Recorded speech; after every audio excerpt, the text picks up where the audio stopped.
This is my current 28-inch Asus MG28U monitor, and this is my new 43-inch Aorus FV43U monitor. Or is it a TV at this point? Honestly, I don't even know. But this thing is massive, it's absolutely ridiculous and over the top, and it's time to unbox it. What is this thing? It's so insane you can like barely see me from behind the box. Anyway, now that is actually so cool. They actually do a color calibration factory report for you, and you can get all the results that your monitor gets from factory color calibration. That is actually pretty awesome. Okay, yeah, this is definitely a TV rather than a monitor because you get a remote as well. I'm gonna have a remote for my monitor. What a world we live in. Now, how on earth am I even going to get it out of here, seeing how it probably weighs more than me? Sorry, monitor, but I may have to tip you down for a second. Well, at least I got it out. And well, there it is. 43 inches of complete excess. Now, the feed mounting system is actually pretty simple. Just screw in 2 screws over here, and there we go. It's nice and stable. Okay, so it's somehow in. Now I just need to like position everything around it. And here's a quick reminder that if you want to buy this monitor yourself, then make sure to check out our Amazon associate links down in the video description below. Now the good thing is that my end game is to actually mount it on the wall, which is also hopefully going to save me some space. But, oh man, this is insanity. Well, first let's do the oh so important peel.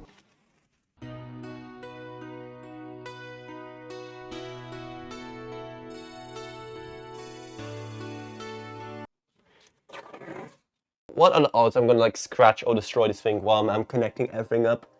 Because I'd say they're pretty high. It is actually on, and wow, even that Aorus logo looks crisp. That looks insane. I'm definitely gonna have to get used to the new scale of things, because this is pretty big, pretty massive. Now control-wise, it's all done with a little thing down here, so you can pretty much change everything you want. We have like picture-in-picture mode, KVM support. We can have different presets for everything, adaptive sync, overdrive. Pretty much everything you could want, it is here. Also, currently it's on green mode, as you can see, because this thing already consumes a lot of power. As you can see over here, it's rated to G.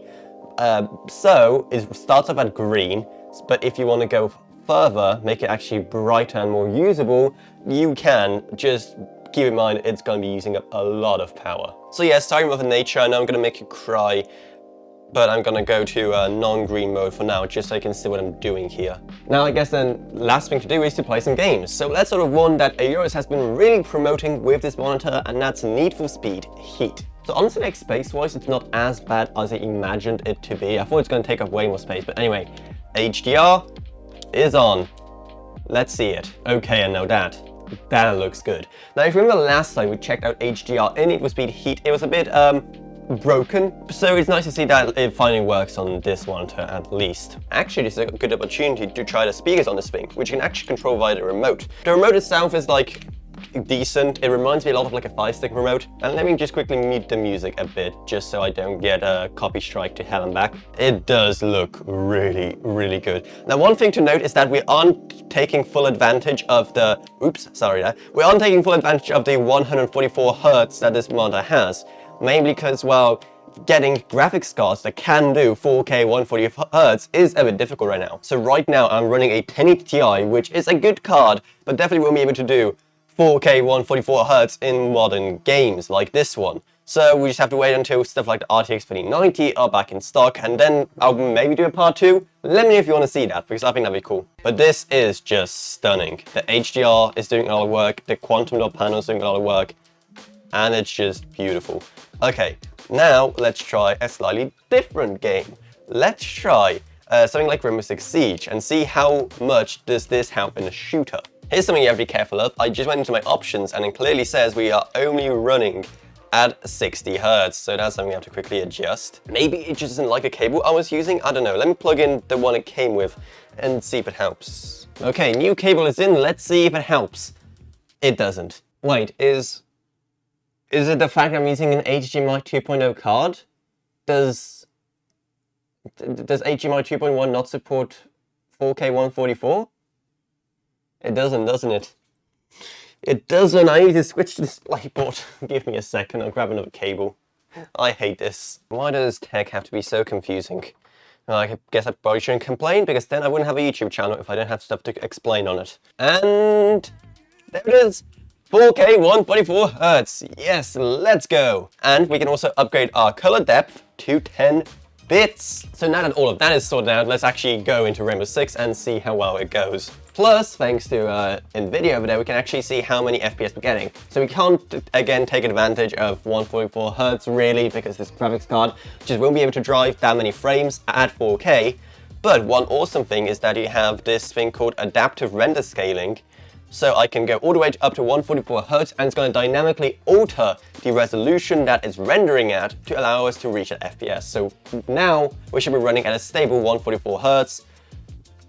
The resolution has gone way down. As you can see, it is super pixelated. I'm actually going to have a full video about this technology coming soon, so definitely also subscribe to that. But yeah, in an FPS, I don't know if I'm going to say that the 144 Hz is making so much of a difference. Again, I'll cover all of it in its own videos. There's a lot to cover, a lot of opportunities for awesome videos that this monitor presents. But for now, oh, hello, hi.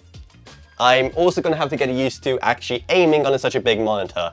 I promise I'm usually better at aiming than this. But whatever, this video has been going on for way too long, so I'm just going to leave it off with this is an insane monitor. I'm going to be doing so many other cool things with this thing in the future, so you don't want to miss those videos. So remember to subscribe and hit the bell button, because otherwise YouTube just won't send you reminders because they are dumb like that. But hey, if you like this video, click the like button. If you disliked it, then subscribe to let me know. Also, if you want to help support insane purchases like this for the channel, then the best way to do so is by supporting us on Patreon. Because even $1 a month goes a long way in helping out my channel and allows me to make way better videos, along with videos on way more interesting topics. I'd also like to thank my existing patrons, Captain Burns, Ryan, OKB, Meg Sumner, Shane Allcroft, and Lance B. Thank you guys so much, support truly goes a long way. And if you want to buy this monitor yourself, then our Amazon associates link for it are going to be down in the video description below. So if you use that link, you don't pay anything extra while we get some of the money, so it's a win-win. Plus, and there's also our Discord server if you want to talk to me or others about this insanity or whatever else really. Plus, and there's our social media links as well. But anyway, that's what it's, so I hope you enjoyed this video. If you did, then remember to subscribe, like, whatever, and I'll see you all in whatever I make next. Goodbye, everyone. Goodbye.